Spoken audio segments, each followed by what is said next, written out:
for this contact page, we actually have a couple different options, and we can use a pre-made layout if we really want to speed up the process and just kind of get it done at this point and have something nice up there, or we can try to make something more customized. So if we go back here and go to pages, I'm going to show you the pre-made layout that we have for contact. We'll go to the contact page. We can click use the Divi builder, and then I'll click load from library, and we're just going to scroll down till we get to the contact page, and here it is, contact us. We'll just click load, and I'll just update it and show you what it looks like right now by default. So if we just refresh, we're going to see that there's a big full width map with your location, and then there's this get in touch form here with some dummy text on the right. Now that might be completely fine for most people, and you would just need to go back here, and then I might actually rearrange it, and I would maybe have the actual contact form above the map, and then change the contact form right here to make sure we display CAPTCHA. That's something I really want to have. And then if you want to change the titles of each section, name, email, message, they display right here, name, email, message. If you want to change them, you can do that by clicking on here and then changing the name of the input field. I'm going to leave them as is, and I'm just going to scroll down here, and this is where you would input the email address of where you want the messages to be sent. So this is where you would put your email address that you want them to go to. It's very important that you actually do that step. If you want to, you can change this from get in touch to like contact me or whatever you would like to say. I'm just going to click save and exit. I'll click update, and now we're going to see this CAPTCHA go into effect in front of this. So if we refresh, now the map is at the bottom and our info here is at the top for getting in touch with us. That's a real easy, straightforward way that they can just fill out a contact form and get in touch with you. You'll have to fill out this CAPTCHA as well here. Now something else you can do is, if you wanted to, you can go back here. Well, let's say that you don't really like this full width map. Something you could actually do is just, we can go in, get rid of it here by clicking on it here, and then I can go and click maybe full width header. And let's say I wanted to add an image in here for full width header, and I'll just scroll down, and I'm going to upload a new image here. So I'm just going to pause the video while I upload another image off Unsplash here. And once I find that, I will just pause the video while it uploads. And now that my image loaded, I'm just going to click set as image, and then I'm just going to go save and exit here, and I'm actually going to just drag this above to make this the full width header at the top. And I'm going to click update, and I'm probably going to actually do the rest of the changes here on the front side within the visual builder. So if I refresh, we're going to see that this comes down here, and it actually looks pretty good, I think. If I wanted to, I can add some text on it. If I wanted to, I could go back here and click, or I'll do it in the visual builder, I guess. I'll enable the visual builder. And now I'm actually going to just go on here and just click this screw on the module settings for the full width header. And if I wanted to, I could add some text like contact us, and you see it on the left side there. And I can make it centered.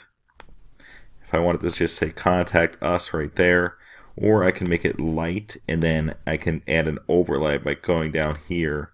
And if I go to the overlay color, I can add a darker overlay to the image. I think that gives it a nice effect there in a way where it says this overlay with the contact us. Now if I wanted to, I can also go into design and change basically the text style within where it says title text default. If I wanted to change the size, I can do that. Maybe have something really pop and stand out.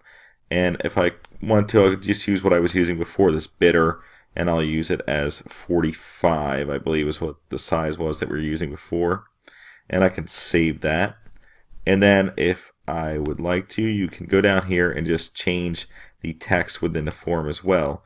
So if you want to change the design text here, you can change anything from the background color to the text, the border radius. You can change the radius to basically every one of these. So I'll just show you what that would look like. If I change the input border radius, see right there where it says 1+5 and the email address, it's kind of hard to see. Let me move this over here. So if I change it, the form becomes more rounded as I do that. And it will look quite different than it did initially with the squared off, or rectangles I should say here. If I want to, I can just add that and kind of make them a little bit more rounded edges. I may do that effect, and then I would change the font to be Lato just to be consistent with the rest of the text here for the title, and then for the body as well. Oops. If I scroll down to the field text, I can change that to be Lato as well. And there we are. You can make it bolded. You can make it darker if you want to change the text color. There's a lot of options you can use within here. You can actually make this form completely different color, completely different background. It's really up to you. I like how it looks, so I'm going to save those changes. I'm going to click on this purple option here and click Save again here in the lower right to make them go into effect. And now it has saved. And I'm going to go up here and exit the Visual Builder. Now there's are just two different quick options to make a contact form. If you want, you really can build this thing out to be something nice. And one last thing before I go, I'll just go over how to change this text. You can do it in the Visual Builder in the front end, or you can go back here. And if you wanted to change this text back here, you could do it here within this area. And if you want it to be a full width, you can actually get rid of this and then change the structure right here to be full width as well. So you'd have a full width contact form going across the whole page. I'm going to leave it as is. I think it's good to have at least some text on every page, and that will do the job for this part. Next, I'm just going to end up wrapping up this tutorial here by changing a few last things. So if we go back to the home page, we're going to see that when this loads here, we're going to have this little icon, and this is called a fav icon right here. It's just this white sheet of paper, it looks like in my case. I'm going to go over how to edit that fav icon. It's actually very simple, especially within Divi. And if we also scroll down, we have these social media links. I'm going to go over how to change those as well and add our own text in. And then we'll also go over how to remove this area as well here at the bottom with the footer text here that says Elegant Themes and Divi and WordPress. So I'm going to go over these three changes here and wrap up this tutorial. I hope you're enjoying it so far.